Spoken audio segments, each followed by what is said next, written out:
Quem controla a sua mente quando você acredita estar pensando sozinho? Você acredita que escolhe livremente. Mas quanto das suas escolhas realmente nasceu de você?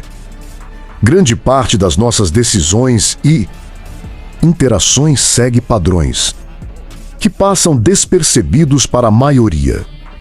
Enquanto a multidão se perde no ruído inútil das discussões banais, das paixões baratas e das indignações fabricadas, o operador soberano se afasta, sobe a montanha e observa a mecânica de fora, com a lucidez de quem analisa um mapa complexo, sabendo exatamente para onde cada movimento converge e por quê. A mente é meu território absoluto. A disciplina, minha muralha intransponível. A estratégia, minha única linguagem. Não desperdiço nenhum átomo de energia tentando convencer a multidão. Prefiro compreender os padrões que movem o mundo. Enquanto muitos correm atrás de aplausos, de curtidas e de um reconhecimento que desaparece no dia seguinte, eu construo estruturas de concreto e aço que resistem ao tempo. Esta não é apenas uma frase de efeito para ilustrar uma biografia digital. É a arquitetura fria, dura e imutável de um estilo de vida que traça a linha entre os peões e aqueles que compreendem as regras do jogo. Se você quer de fato entender como o topo funciona, aquele andar de cima, onde as regras são escritas e não lidas.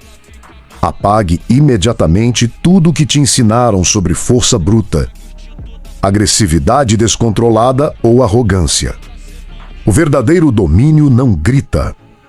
O verdadeiro domínio não se mostra.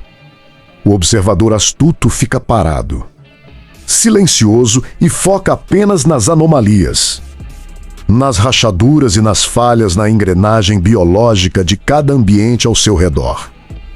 Para entender a história por trás desse código, precisamos descer até a mecânica mais profunda do comportamento humano, lá onde o sistema límbico comanda as reações de estresse em milésimos de segundo, antes mesmo que a razão consiga sequer acender a luz, antes que você consiga inventar uma desculpa, educada para disfarçar o que realmente sente. Todo homem comum vive usando uma máscara. Ele tem um roteiro decorado. Ele sabe exatamente o que dizer para impressionar. Sabe como dobrar o corpo para parecer agradável. Sabe fingir uma segurança para inflar o próprio ego que, no fundo, é uma estrutura frágil. Pare por um instante. Observe isso. O corpo costuma revelar sinais que as palavras tentam esconder. A biologia manifesta o estresse de forma sutil, quando o indivíduo é comprimido pela pressão. Sob tensão cognitiva, a energia do estresse acumulado busca canais de dissipação. É aí que a análise estratégica começa. Porque palavras podem ser ensaiadas, mas padrões são muito mais difíceis de sustentar por muito tempo. O estrategista não se prende apenas às palavras. Ele observa o contexto, o comportamento e os padrões que acompanham cada frase. Ele mapeia primeiro a linha de base do interlocutor, o jeito que ele reage, se mexe e fala quando está solto, tranquilo, sem pressão. Qualquer desvio súbito dessa linha de base durante um momento crítico não é uma prova matemática de engano, mas é um forte indicativo de estresse oculto ou sobrecarga mental. Um bloqueio ocular prolongado, um toque involuntário no rosto ou na garganta, ou uma mudança brusca na estrutura da linguagem são pistas que podem indicar que a mente do outro entrou em terreno defensivo. A fricção psicológica quase sempre aparece também na forma como ele fala. Quando o ego entra em conflito, ele tenta afastar a responsabilidade direta. Começa a usar pronomes genéricos, falando na terceira pessoa, fugindo do presente direto. Quem opera com lucidez absoluta não usa essas pistas para julgar de forma precipitada. Ele as utiliza como um mapa de calor para entender exatamente onde estão as vulnerabilidades e os pontos de pressão do oponente, enquanto a multidão se indigna, se ofende e perde o controle emocional diante da dissimulação alheia. Quem domina a si mesmo apenas isola as variáveis. Assiste à performance teatral, com a frieza de quem analisa dados brutos e compreende o peso do silêncio no tabuleiro social. É aqui que quase todo mundo erra. O silêncio prolongado costuma ser desconfortável para muitas pessoas. O vácuo social gera uma ansiedade profunda. Quando você nega ao outro a saída de uma resposta imediata, quando você apenas permanece focado e calado, a pressão cresce e o alvo frequentemente se sente compelido a falar mais do que deveria. Ele começa a improvisar além do roteiro que passou noites ensaiando.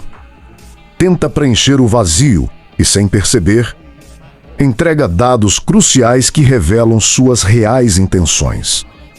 Esse mesmo princípio de manejo cirúrgico do poder governa as mesas onde os contratos de elite são assinados.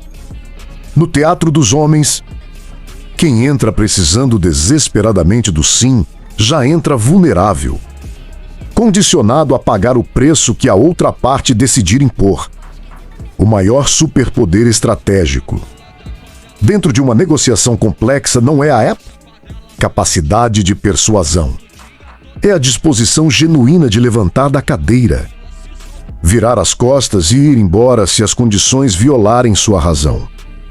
O desapego total é a única armadura que nenhuma manipulação emocional consegue furar. Quando o oponente tenta utilizar o teatro da indignação ou a escassez artificial para acelerar o relógio, o comando da situação exige a desaceleração deliberada. Reduzir o ritmo de forma consciente força o outro lado a esperar, transferindo a pressão do tempo de volta para quem tentou criar a armadilha. Toda concessão dentro do jogo real deve ser tratada como algo valioso e rigorosamente condicional. Nunca se entrega um recuo de graça.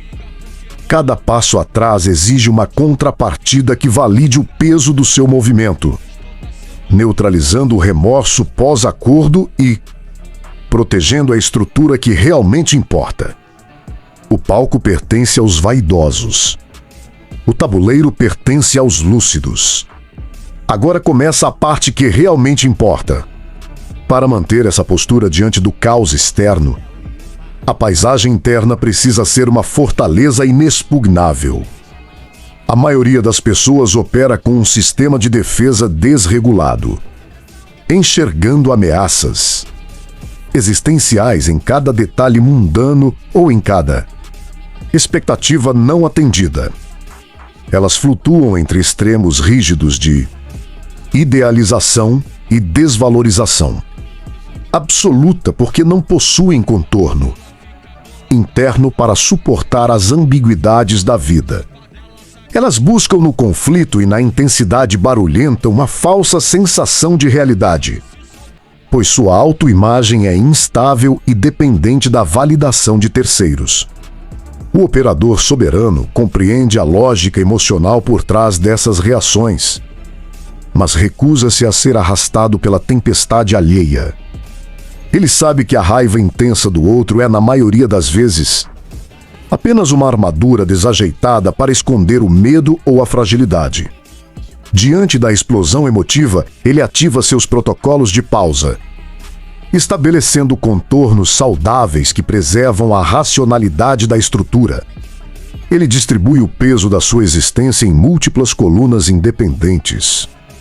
Na disciplina diária, na análise técnica dos padrões e na blindagem da própria paz, garantindo que a oscilação de uma única variável nunca seja capaz de desabar o seu império mental. A busca incessante por aprovação é a coleira mais eficiente que o sistema utiliza para domesticar o potencial dos homens. Quando você necessita que o mundo valide a sua inteligência ou o seu sucesso, você se torna escravo da opinião alheia. A verdadeira soberania mental exige a capacidade de ser um espectador focado na arena social. É caminhar entre a multidão conhecendo os gatilhos e os roteiros ensaiados, mas mantendo a própria essência protegida atrás de muralhas que nenhum ruído externo consegue transpor. O mundo está saturado de pessoas barulhentas que tentam provar a sua importância, gritando frases de efeito, ostentando palcos temporários e desgastando a sua energia vital na tentativa. Inútil de convencer o rebanho. Elas não constroem nada que resista ao tempo. O topo recusa o barulho. O foco está em passar semanas estudando a mecânica dos padrões, refinando os métodos e montando as defesas em silêncio, para que quando o movimento seja feito, ele seja definitivo e limpo. Domine a sua mente antes que o mundo tente dominá-la. Recue quando a estratégia exigir. Avance quando o propósito chama. Quem governa o palco é lembrado. Quem governa os bastidores muda o mundo. Porque o verdadeiro poder raramente faz barulho.